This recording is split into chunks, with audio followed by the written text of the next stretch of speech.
आपको पता है कि द आइलैंड ऑफ डॉल्स नामक एक जगह है मैक्सिको सिटी में, और वो जगह सच में इस पूरे दुनिया की सबसे मिस्टीरियस जगहों में से एक है। डॉन यूलियन सेंटेना बेरेरा नामक एक इंसान 1950 में उस जगह का देखभाल करता था, उस जगह का मालिक भी था। वो जगह एक्चुअली आइलैंड नहीं है, बल्कि एक कैनाल जो होता है ना, ऐसा जो कैनाल होता है इसके बगल में जो एक बगीचा होता है वैसा टाइप का था। तो एक दिन यूलियन सेंटेना फिशिंग कर रहे थे, मछली मार रहे थे, और अचानक से वो देखे कि एक लड़की की डेड बॉडी सामने आ रही है, और वो डेड बॉडी को बाहर निकाले तो पीछे से एक डॉल भी आ रहा था उसके साथ। डॉल को भी लिए और डेड बॉडी को दफना दिए। बट उसी रात से उनको अजीब अजीब एक्सपीरियंसेस होने लगे। इस घटना के बाद उनको रात में अजीब अजीब सी आवाजें सुनाई देने लगी, अजीब सा महसूस होने लगा। तो क्या किए कि वो उस लड़की के डॉल को भी जो उसके साथ आई थी उसको एज अ रेस्पेक्ट देने के लिए उसको पेड़ पे टांग दिए। बट ये करने के बाद और भी अजीब घटनाएं होने लगी। उसके आत्मा को शांति पहुंचने के बदले और अजीब अजीब चीजें होने लगी। और पता नहीं क्या एक मिस्टीरियस सा कुछ हुआ कि जो यूलियन थे वो जितने गैरेज और डस्टबिन और कहां से डॉल ले आके टांगने लगे, हर जगह पे पेड़ पे टांगने लगे, हर जगह पे टांगने लगे। और ये करने के बाद उस जगह को ऐसा एक हॉन्टिंग इफेक्ट मिला कि उनका गलत खराब एक्सपीरियंस और बढ़ने लगा।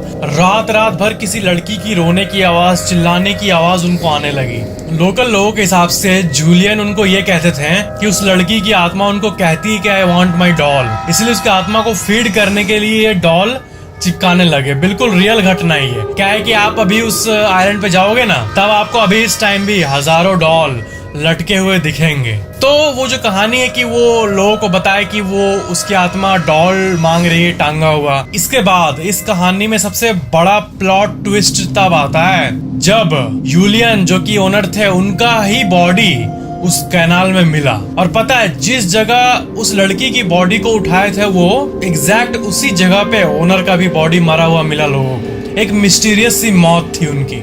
अभी के समय में आपको वहाँ हजारों डॉल्स दिख जाएंगे, और जो आप अपने स्क्रीन पे अभी ये देख रहे हो पिक्स, ये वहाँ की रियल पिक्चर्स हैं। सो संभल के देखना।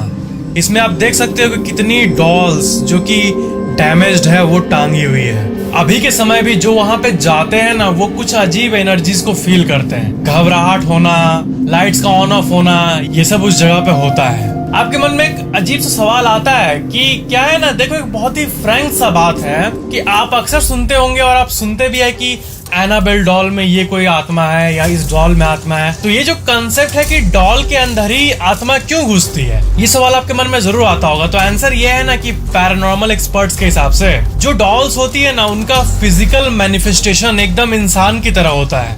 चेहरा, हाथ, पैर, नाक।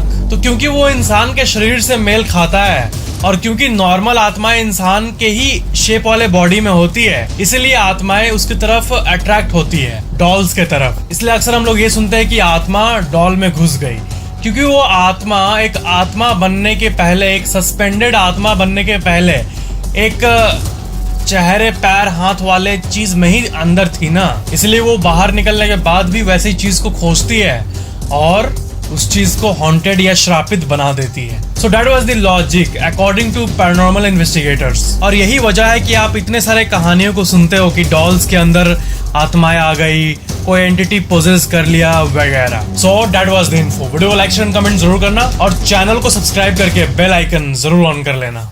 क्या आपको पता है कि जो ये भूत दी हॉन्टेड शिप नाम की मूवी है ना, ऐसी एक रियल इंसिडेंट एक्चुअली में हो चुकी है। पहले मैं आपको वो बताता हूँ जो कि लोग सोचते हैं कि इस इंसिडेंट के ऊपर ये कहानी बेस्ड है, बट वो नहीं है। वो है एमवी विजडम शिप। क्या हुआ था कि साल 2011 में मुंबई के जुहू बीच पे अचानक से एक शिप आया एमवी विजडम नाम का, और उसमें कोई भी नहीं था। लोग चौंक गए, वहां पे सबकी भीड़ लगने लगी और सब कुछ चौंक गया कि ये कैसे आया। बाद में अथॉरिटीज ने ये क्लियर किया कि ये जो है, इस शिप को कोलंबो से गुजरात ले जाया जा रहा था। उसका नॉर्मल रूट था हमेशा की तरह, बट जिससे कनेक्ट करके ले जाया जा रहा था वो कनेक्टर ही टूट गया था। इसलिए वो टूट के अचानक से जुहू बीच में आके एक मिस्टीरियस तरीके से रुक गया था। यही था इसका एक्सप्लेनेशन। एंड बाद में बहुत मुश्किल के बाद इसको वापस गुजरात ले जाया गया। ये थी साल 2011 की MV विजडम की कहानी। बट भूत मूवी में कंसेप्ट जो है वो MV विजडम का ही यूज किया गया है कि एक ऐसा शिप आता है, इसमें कोई नहीं है। 2011 के इंसिडेंट है और डायरेक्टर भी इसी से इंस्पायर हुआ था।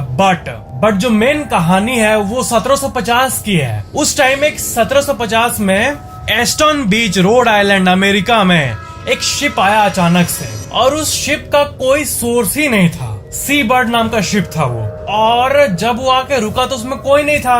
और जब कुछ ट्रेंड पीपल उसमें गए देखने के लिए कि क्या है, उसमें थोड़ा भी कहीं पे होता है नहीं कि तूफान आता है सब भाग जाते हैं, तहस नहस का कराता है, वैसा कुछ नहीं था। शिप के अंदर कोई अफरा तफरी, वायलेंस का साइन नहीं था, और कोई भी रॉबरी या फिर कोई भी उल्टी फुल्टी चीज का साइन नहीं था। मतलब सब कुछ नॉर्मल दिख रहा था शिप पे। और वो डे लाइट में ही पता नहीं उसके सारे लोग कहाँ गायब हो गए।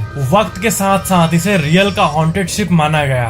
वो शिप अचानक से बीच से एक दिन गायब भी हो गया था डे लाइट में, पता नहीं कहाँ चला गया था। और लोग 3 थ्योरीज बनाते हैं। पहली ये कि वो हॉन्टेड शिप थी और उसका कोई एक्सप्लेनेशन नहीं है। दूसरा ये कि वो तूफान में वापस बह गया होगा और कहीं बीच समुद्र में डूब गया होगा। और तीसरा ये कि हेनरी कॉलिंस नाम का एक वॉयेजर उसी शिप को लेके शिप का नया नाम दे दिया बीच बर्ड नाम का, और सी बर्ड से बीच बर्ड बना के उसी को बहुत दिन तक सेल किया। बट इन तीनों में से क्या सही है किसी को नहीं पता। इतिहास में ऐसी कई रियल शिप्स है जिसका ओरिजिन क्या है, उसके अंदर कोई क्रू मिला नहीं, इसका कोई एक्सप्लेनेशन नहीं है। कुछ रियल नेम्स मैं आपको बोल रहा हूँ। पहला है फ्लाइंग डचमैन, इसके बारे में आप सुने होंगे कभी न कभी। ये एक रियल शिप है जिसमें कोई क्रू नहीं था। और एक शिप है Mary Celeste, HMS Resolute, SV Resolven. ऐसा मिस्टीरियस शिप का एक पूरा एक डेडिकेटेड विकिपीडिया पेज है, आप देख सकते हो। और इस विकिपीडिया पेज पे सारे ऐसे शिप्स लिस्टेड हैं जो कि मिस्टीरियस तरीके से आए हैं या फिर गायब हो गए हैं या फिर उसमें कोई क्रू नहीं है। बहुत ही गजब बात है। इतिहास में ऐसे कई शिप्स ऐसे आए हैं और उसी से ये मूवी इंस्पायर्ड हुई थी। अब किसमें एक्चुअल पैरानॉर्मल चीज प्रेजेंट है, इसको आंसर करना तो बहुत मुश्किल है। बट ये हॉन्टेड शिप का कंसेप्ट बहुत ही कूल है। अगर शिप में कोई दुर्घटना हो जाती है तो इतने सारे लोगों की जान चल जाती है, और जिस जगह भी बहुत सारे लोगों की जान जाती है, पैरानॉर्मल इन्वेस्टिगेटर्स के हिसाब से उस जगह पे एक नेगेटिव प्रेजेंस लोगों को हमेशा ही फील होता है। देखा जाए तो ऐसे कई शिप्स है जो कि ऐसे ही समुद्र में भी तैर रहे होंगे विदाउट एनी क्रू, और कभी कभी यही शिप्स बीच पे आ जाते हैं, including sea bird, flying Dutchman और ये सब mysterious ship, except MV Wisdom Juhu वाला, जिसका एक्सप्लेनेशन मौजूद है। वीडियो लाइक शेयर कमेंट जरूर करना और चैनल को सब्सक्राइब करके बेल आइकन जरूर ऑन कर लेना।